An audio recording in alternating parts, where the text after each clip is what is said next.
Em li ser vê mijarê hinekê bisekînin ku me amaje pê kir îro pesekê sêmîn kongreya xwe li Diyarbekira Bakurê Kurdistanê li darxist û serokê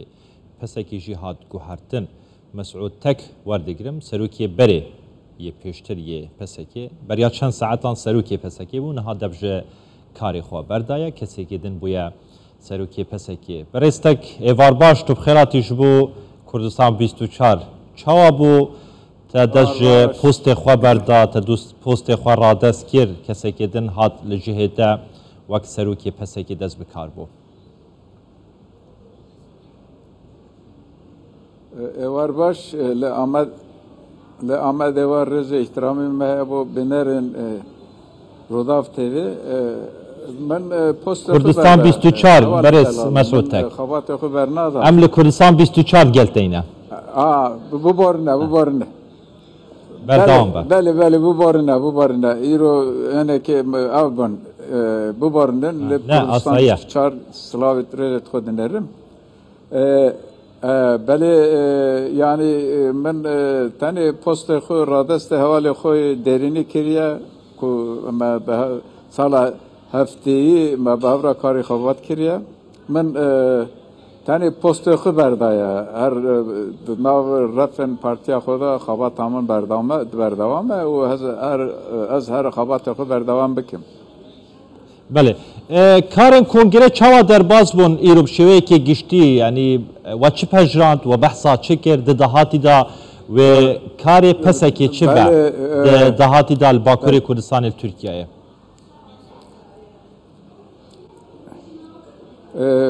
kongreyê me bi serkeftî tewa bû ev zêdetir ew ê ku me pêşbînî dikir ji vir zêdetir em karobarê kongreyê xwe de me em serketin berî kongreyê me konferansa xwe li Diyarbekirê dîsa li Diyarbekirê çêkiribû û ev kongre bûye puxteyê biryarên konferansê ku 6 sal berî niha me konferansa xwe girtibû me kongreyê de biryarên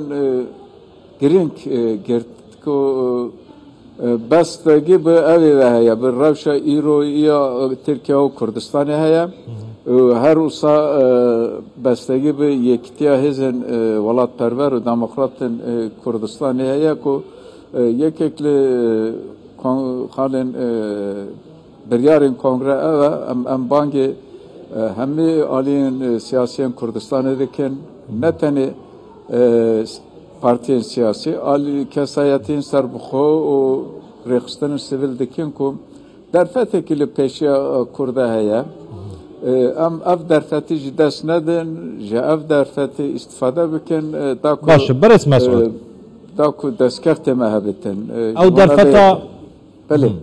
ew derfeta tu bi hez dikê li hilbijartinên dahatîne yên 2023 hîn weke pesekê wê çi bikin ji bo çarenivîsa Kurdan di vê hilbijartinê de hilbijartinên Tirkiyeyê ku dibêjin çarenivîsasın Kurd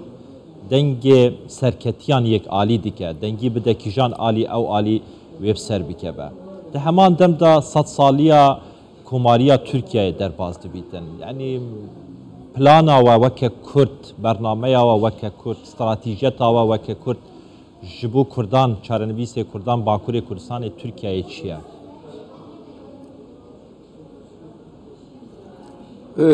bêguman em partiyekî Kurdistanê ne tiştekî sürüştiye ku armancên serekeyê partiyên Kurdistanê azadiya welatê xwe bitin armanca me yê serekî ew e ku em dibêjin bila Kurd di welatê xwe de xwe bi xwe îdare bike îdareyê Kurdistan bila destê Kurda da be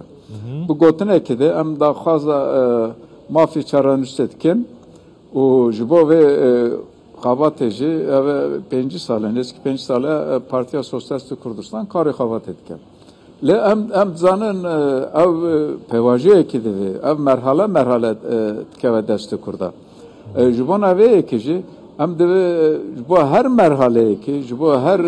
serdemekî divê bernameyê me hebe divê stratejiyê me hebe ji bo her qanaxekî divê em dostê xwe dijminê xwe dest nişan bikin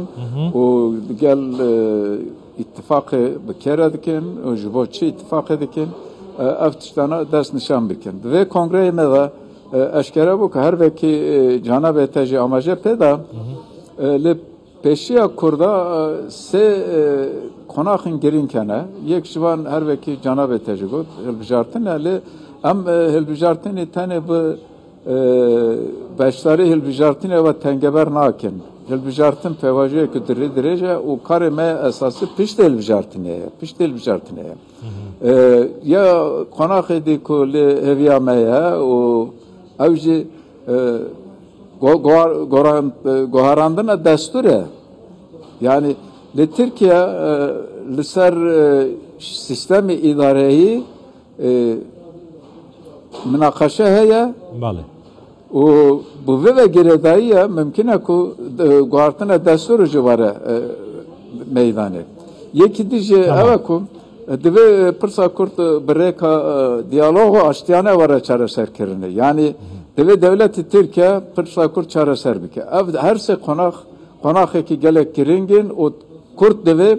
bir yek halvesti bir yek tengi o bu yek rezi xo amade ve her se konağa bike jiber ki her se konak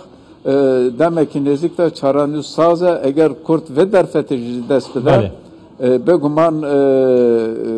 tarih o mevcu